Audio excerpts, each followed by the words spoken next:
CO Amaged Dodon.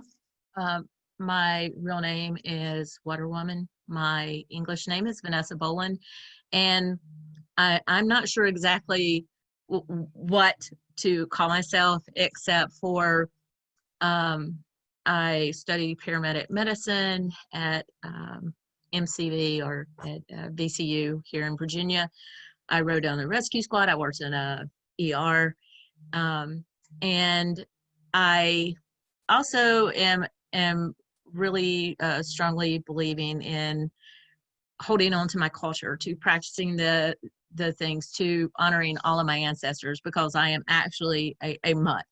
I have everything from Tuscarora's Pony and Choctaw and Cherokee Nation. Like, I've got family out in Oklahoma, I've got family in North Carolina, I've got family all around. So it's really hard sometimes when you go and you try to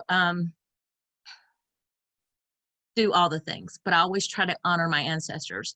So I went out to Standing Rock, and I actually went out there as a medic. And so I really started paying a lot of attention to some folks out in on the reservations out in South Dakota and North Dakota.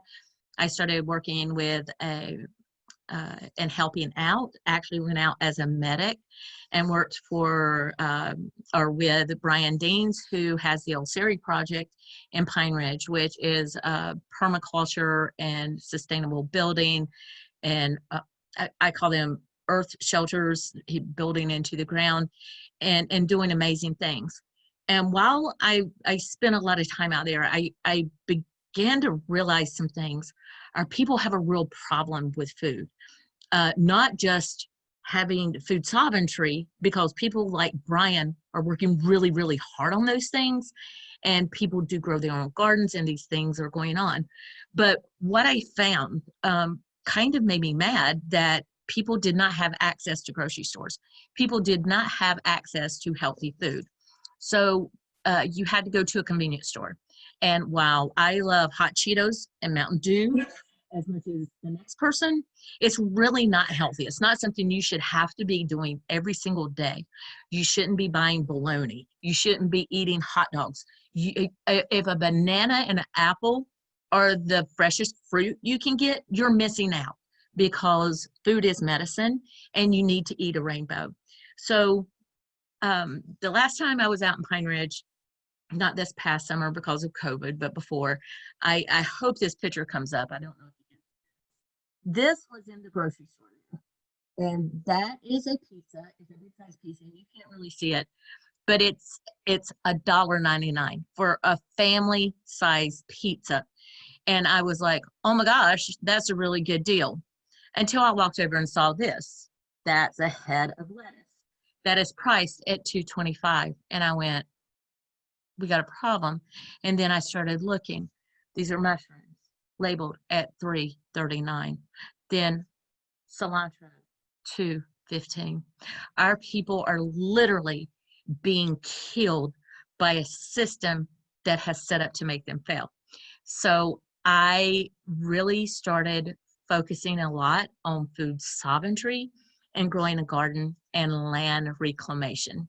So I live in occupied Virginia on traditional Pamunkey territory. And the house I live in had this huge kudzu field, which, if you don't know what kudzu is, it's a horribly invasive vine. And its root system is almost like a mushroom mycelium. These roots just intertwine and grow, and they go very deep into the soil. It makes the soil nitrogen rich, but getting those roots out are almost impossible.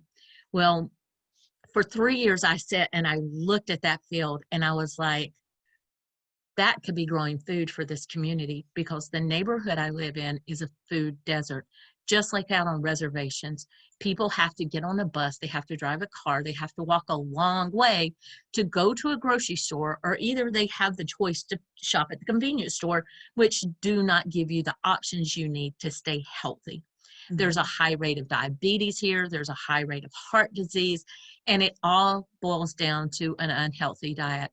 So I started talking to people and I said, you know, this kudzu field back here, I believe we can make this into a garden. There were people who laughed at me, who said, you'll never get the kudzu out of there. You're never going to make this happen. And I started talking to some young people because I'm an old lady and I did get out there. You are not an old lady. I can't believe you did it. You did an amazing job. But I got out there and I tried to clear this. I was able to clear a 1 foot by 1 foot area that took me almost 2 days. Almost 2 days. And I was like, this is not going to do it.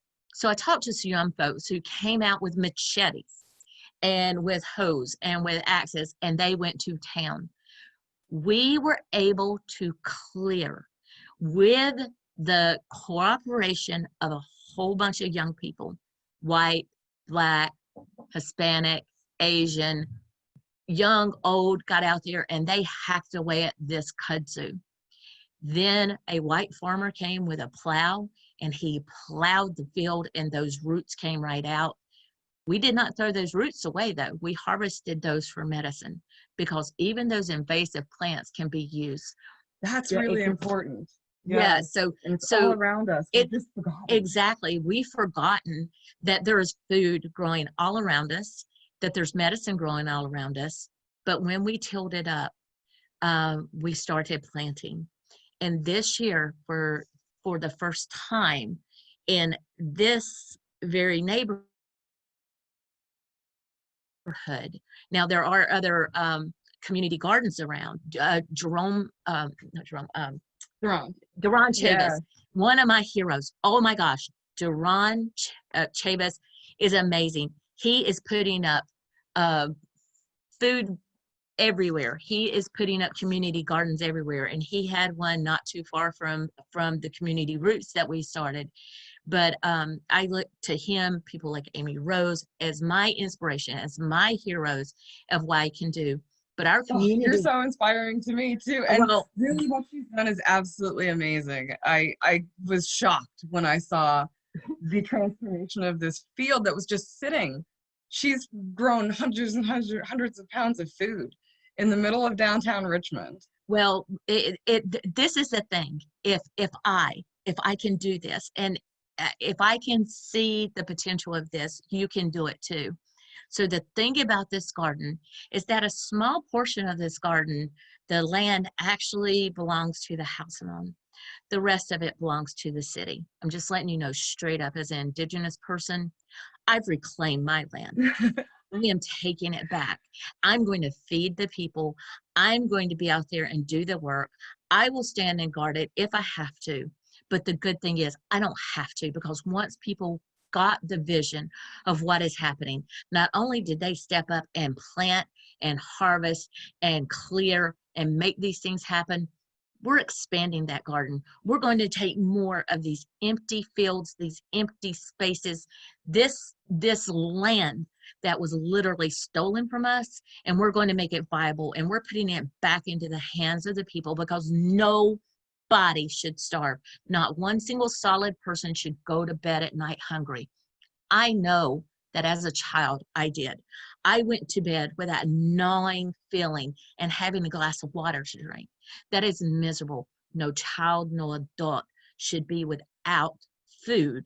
When we have people with massive lawns that they dump chemicals on to get rid of the freaking dandelions that are medicine that their own colonized people brought over as one of the first seeds because it is so powerful, they spend way too much time doing that. Nobody should have a well-manicured front yard. You should have a garden.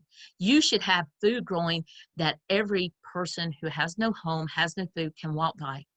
We are going to be planting trees. Fruit trees and nut trees.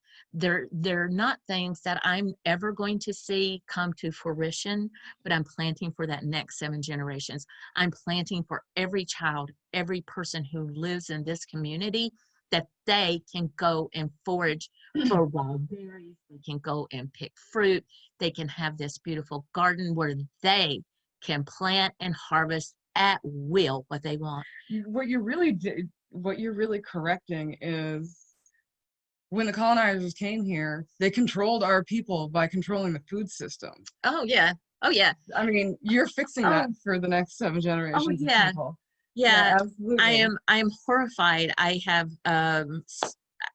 spoke, and I actually worked with dream keepers in Northern Virginia, and amazing program for youth, and they go up to DC, and I've actually talked to senators. I'm horrified about commodities boxes. I remember getting them as a child, the things that were in it, the powdered milk, the powdered I remember those in my grandmother's pantry. Oh, the cheese. I ain't ever gonna complain about the cheese. But I never had it in my house, but I do remember going to my grandmother's house and seeing it in there. We had it. The cheese, okay. Okay. If it's flour, if it's sugar, if it's rice, if it's potatoes, if it's milk, it's white people. Stay away from it. It's going to kill you. And that's everything that were in those boxes. So I actually talked to some senators who were in DC, and I had to lay it out for them. You've replaced the smallpox blankets for our people with commodities boxes. You're still killing them. You're causing diabetes. So not only do we need to reclaim this land and start planting nutritious foods of all varieties, of all colors, we need to start educating each other and pushing back on the system. We need to eat what was grown or found traditionally in our areas. So eating buffalo, deer, rabbit, turkey, the wild game, go out and harvest the berries. I'm so impressed. I saw Amyrose had got a bunch of acorns and is soaking them to get out all those tannins and stuff. I use my children as labor, so it's a great thing to do. I make my kids do it for me, so I can't even take credit for that. But I had to do it when I was a kid, so this is what they get. Yeah, making your flour out of your acorns, going back to those traditional foods. Not only are a lot of these foods free for you, but they're healthier for you, and they're going to make your body stronger, and we can combat diabetes because food is medicine. So my skills as a herbalist, as a allopathic health practitioner, whatever, as a street medic now, as doing these things, talking to people about the herbs that they can find growing around wild, but also the food. Oh, there's so much food growing around. What are the ones that look like the little hearts? Oh, I always forget. It tastes like green apple. Anyway, there's so much wild food growing around, teaching people how to harvest that and get that, but also planting nutritious foods in our communities. It's important. Just take the land back. Do kamikaze gardening. Guerrilla gardening. Are there any gardening. Questions from the audience about how we can help you guerrilla garden? I saw that there was someone asking what free means to me. And so with the free farm, literally everything is completely free. No strings attached. If you need it and I have it, it's yours. We actually, I just gave up an acre of my husband cleared it the other day. We have a queer and trans Black farming collective that moved into the field on the other side of my property. Free. I don't want anything from them. I just want people to grow food.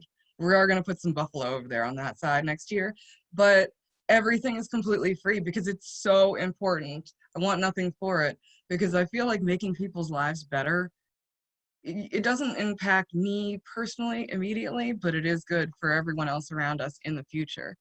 Do we have any questions for what Vanessa's doing? I'm sorry, I'm looking at the chat box. Well, there's so much. I've tried to bring in like all this work because all of this matters. Every person matters. And Black liberation and Indigenous sovereignty can go hand in hand. We need to make that happen. We Indigenous people, take back your sovereignty, reclaim that land. It's an empty lot sitting there. The guerrilla gardening, what we do is we walk around and we dig up. If we see a fence that looks all nice and just there, we'll dig up and we'll just plant seeds. We'll go down and we'll plant a tomato plant next to a tree in the city. We will put a squash somewhere. It's guerrilla gardening.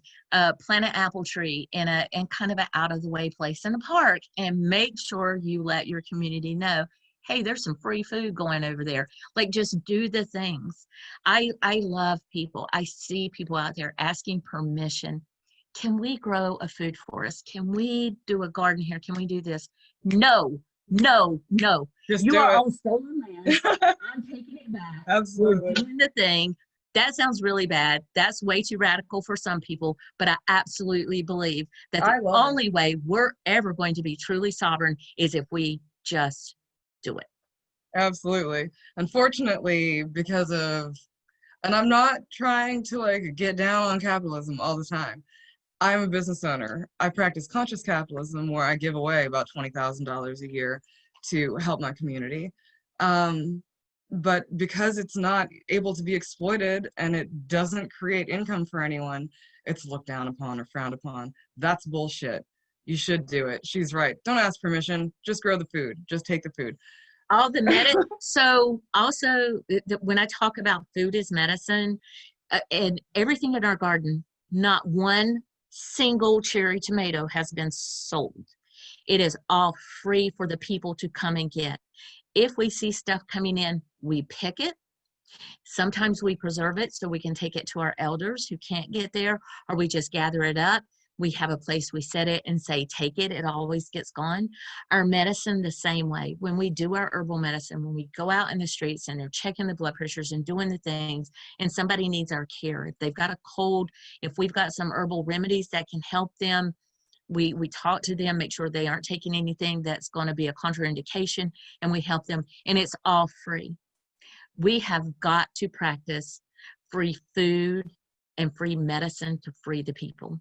We no longer have to be a slave to the colonizer system.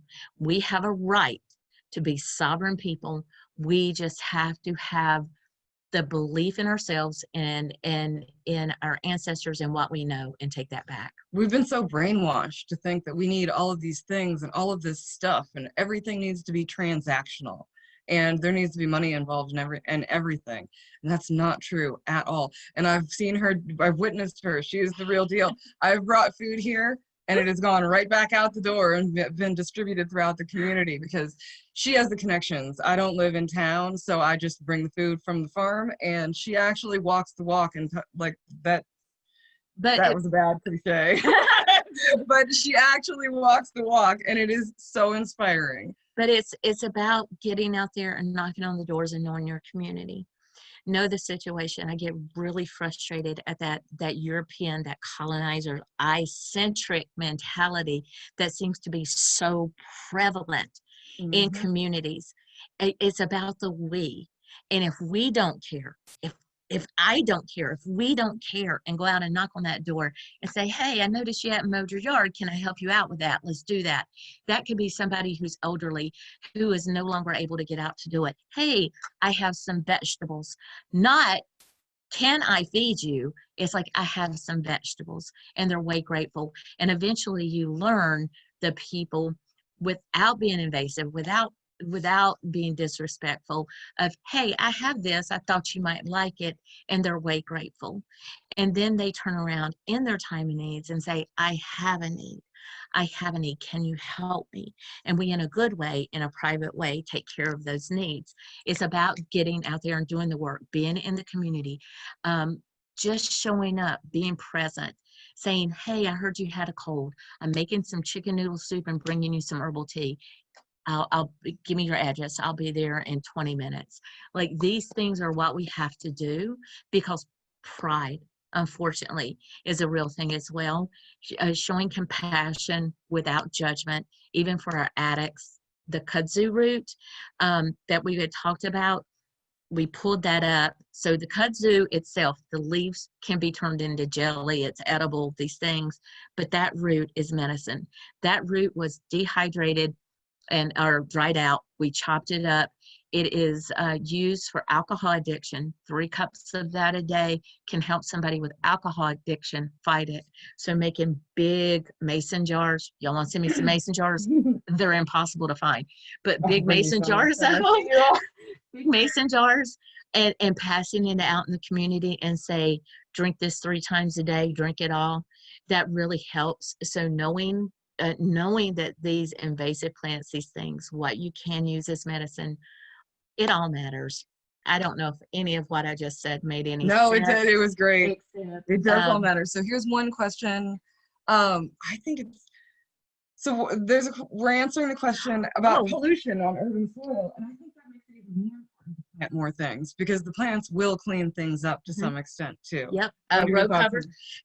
So I'm yes, I hear you, because I talk to people, and I've talked to a lot of urban indigenous people about where to forage. We do have a lot of parks. There are a lot of places where you can get off the beaten path. So this field that we took over was next to a ball field, but there's not really a road, so to speak. There is a gravel road that is very rarely traveled. So it was a perfect place, and it has been sitting in that exact state for, we know, at least 15 years with nothing being done to it, and it's not around a lot of traffic.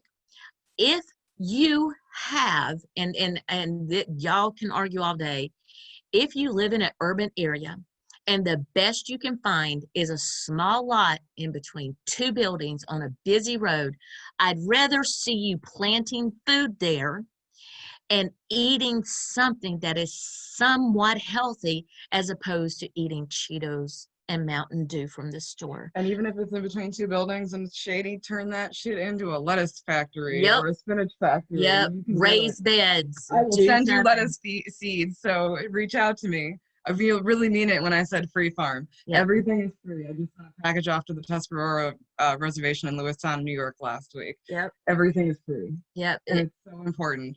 We will take care of you. And I'm sure we're not the only ones. There's probably a ton of us. Yeah. Just like this. We need to create an army of people taking care of one another. Yeah, exactly. And that's about mutual aid. And that's a big thing about mutual aid, is solidarity, not charity. I'm not going to give, I don't ever want anybody to confuse what I do as charity, or that I'm trying to do it as an attention-seeking person, or I'm trying to get some kind of recognition. I'm just one person who's listening to my ancestors. I care.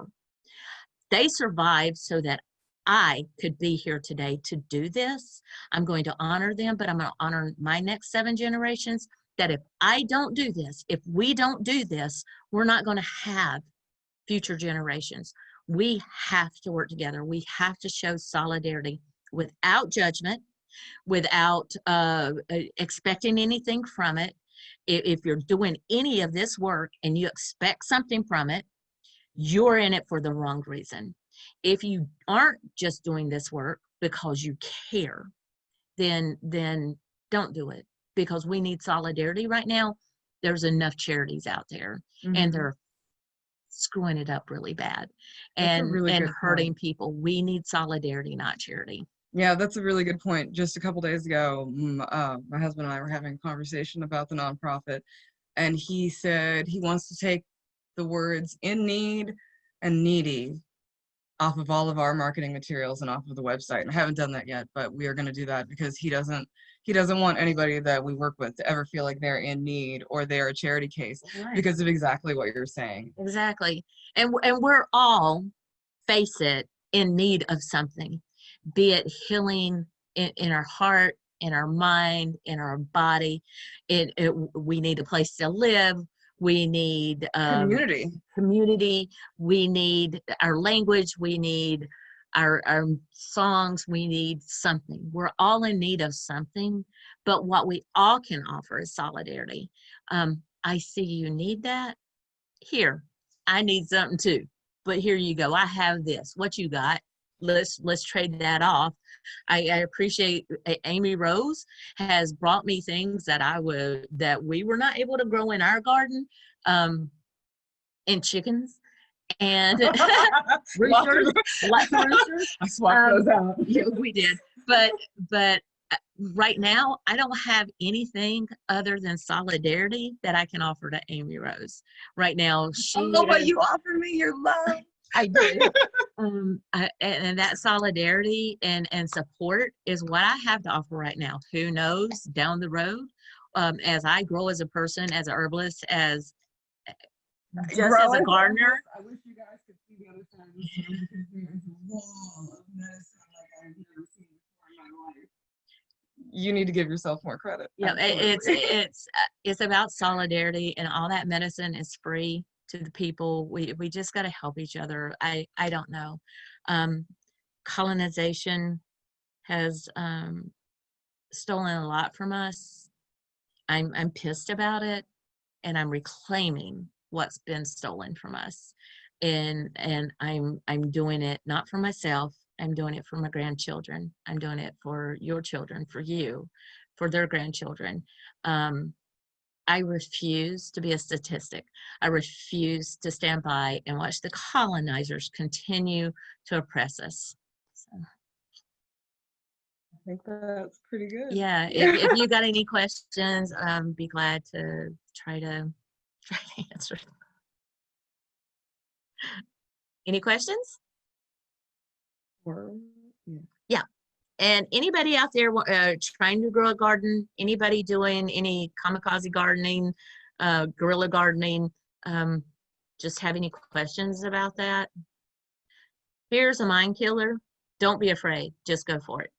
Oh, yeah, absolutely. When people laughed about that kudzu field, they walk by now and their mouth drops open and they go, even the farmer who came and plowed was so astounded at how much food has come out of that football field garden. Could not believe that it actually worked. So. It was pretty amazing. Yep. So I actually found, finding people in need that are quietly hungry.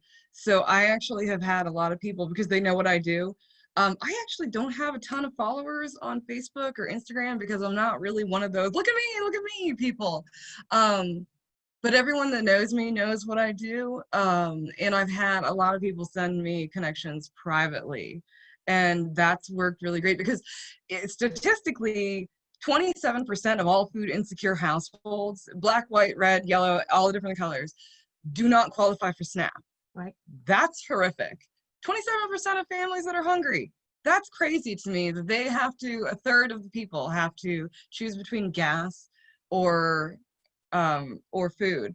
And we've actually had a ton of names and addresses passed privately, and then I'll contact them myself and get them set up. Hell, I've even had community members from Richmond drive all the way out to the farm for an emergency, mom with a bunch of kids has an immediate need, picked up food for me and driven an hour to deliver 50 pounds of food to a family in need. Yeah. Social media has really helped me with that, even though I don't have a ton of followers, has helped me get to those people and reach them. Is it the same for you? Yeah, so there are, if you'll look around in your area, I don't know where you're from, but there are mutual aid groups that are in your area. You can just look it up. There's Mutual Aid Disaster Relief National. You can hit them up and say who's doing this work in our area. That they always know. And honestly, sometimes it's just about being a good person, keeping your mouth shut. Don't tell people all the things you do, but that word grows and people will reach out to you. 90% of the people that I help reach out to me privately, or people reach out and say, there's a need. Yeah. Can you help? And it's quietly done. Yes, that was what happened with me. Because we feed a lot of undocumented families and a lot of refugee families. And get involved in those grassroots people out there doing it. They know who's hungry, and they will come to you, and you can help them, and you can show that solidarity. But also reach out to your elder apartment complexes, your elder facilities. We're in the middle of a pandemic. If you can take food, canned food, fresh vegetables, personal hygiene products to them, make sure to wipe everything down real good with Clorox wipes and deliver it there. We can save our elders if we just show up with the resources and let them get what they need. Also, an important thing is sometimes, and this is important, something's better than nothing isn't always the way to go. I always like to find out what people want so that I'm not giving them what I think they need. Oh, I yeah. ask them what they want. Everyone deserves the dignity of a good meal and to have what they And want. what they also. want. Yes, absolutely. We had sushi. I wanted sushi. It was really good. But asking people what they want, but keeping the beans and the rice and some really good canned vegetables around, soups, things like that, always go a long way. And if you're driving down the street and you see somebody on the side of the road holding a sign, "I'm hungry," if you're second guessing handing them a dollar bill, check yourself. You're being judgmental. That person might really be hungry and probably is. How can white people be allies? Oh my gosh, that's great. One of my directors at the farm, Regina, is white, and she is a badass on the farm, and I don't know what I would do without her. And she does all the same work. She has gone with me to the Rappahannock Tribal Center to meet with their tribal council. She has gone out to the Monacan grounds with me. Just show up. There's no magic thing that you can do to be an ally or a co-conspirator. I like that word. That's a good word. Just show up and offer your solidarity. Offer, say, what can I do to help you? Hey, can I do a fundraiser? Hey, can I do deliveries? Hey, can I come and help weed the freaking garden? Can I come and help water? Right. Can I come and help plant? Can I come and pull kudzu? Like, ask your indigenous friends, what do you need? Can I write a letter? Can I send an email for you? Can I fight for your cause? Can I stand beside you on the front lines as you're standing up? Let's see. How did y'all let the city know that the farm was going to be a thing? Oh, that's for you. Oh, that's for you. Permitting. Permits. I didn't ask. I didn't tell. I just did. I don't need their permission to take back the land that was stolen from me. I built the thing, but now on the upside, I ain't bragging any way, shape, or form, but the city did show up and they started asking about what we were doing, and it said, you know, it was a big kudzu field. We're making a community garden. We're in a food desert. They loved it. They encouraged it. They said, no problem. If we can help you, let us know. And I went, thank you, but we're going to keep going anyway. So now we're actually clearing more area where we're going to put up a greenhouse. I ain't going to get a permit for that. I'm not asking your permission. There are people who are hungry. We got to feed them. That community garden's making a difference for this community. I want it to be an example to the rest of the world that if I can do this, if an old lady can get out there, if these young people can get out there and digging this stuff up, we can make it happen. People like Duran Chavis, people like Amy Rose, who are doing all these amazing things, are my inspiration. I am not recreating the wheel. I'm just I do it first, ask forgiveness later kind of person, but I really ain't going to ask for forgiveness. I'm going to say, well, it's done now, so we're going to keep going. And I'm willing to stand up and fight for what we've created. One of the most important things you can do about that is looking around you and taking an assessment of what is already in place and what you can use. Just like she said, don't reinvent the wheel. You want to innovate, not renovate. You don't want to have to tear anything down. But a lot of times there's so much space that you can use to do these things. And it can really be fairly economical to do all of this stuff. I mean, what's a packet of seeds? 99 cents. Oh, so and if you save your seeds, they'll be more adept at growing where you're at. That's what I've been doing for almost 2 decades. I've been growing. Yeah, almost every single solid seed and plant that we put in that garden was donated. The money to buy the hose and the wheelbarrows and things, people donated. We built an arbor arch. Oh, the pergola, yes, it's beautiful. The pergola to grow our vegetables up, that come from bamboo that's growing right here next to our house. Like we used resources we had around, we fundraised we did get some organic, not mulch, just some Compost. compost to add in because we knew it was going to have so much nitrogen in it. And as far as the permitting process, if you're really afraid that you're going to get in trouble, call city and ask. I prefer just to say, I know that field has been sitting there for almost the 4 years I've lived here, and nobody, that was not being mowed. Nobody was doing anything. Nobody ever went back there. That was free space. That was space that could change a life. And so just took advantage of it and did it. And luckily they don't hate it. All right. Thank you so much, guys. Thank You you. for spending your hour with us. I really appreciate it. Thank you, Amy. Thank you.